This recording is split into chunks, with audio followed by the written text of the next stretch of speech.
瑪麗坐喺半山豪宅嘅露台，指尖捏着張泛黃嘅書籤，上面用藍墨水寫住力學公式嘅浪漫，係唔會因重力加速度改變㗎。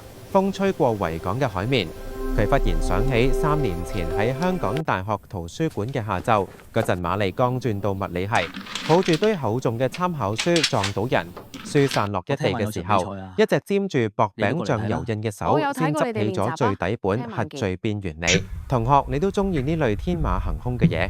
男生笑起嚟，眼角有個小窩，襯衫袖口磨得發白，肩上仲掛住外賣商嘅肩帶，正係放學要趕去薄餅店兼職嘅亞文。後嚟佢哋常喺圖書館樓下嘅長椅坐，瑪麗偷帶媽媽做嘅蛋撻俾亞文，睇佢三兩口食完就攞出筆記本寫程式。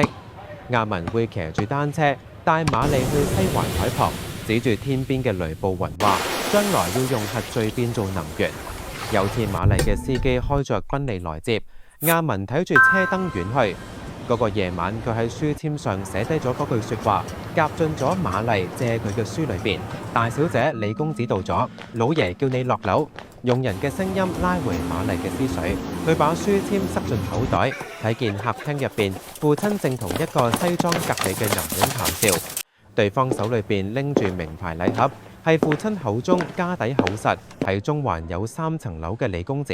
瑪麗亞傑係做金融㗎，佢哋公司最近搞人工智能投資。你哋年輕人有話題。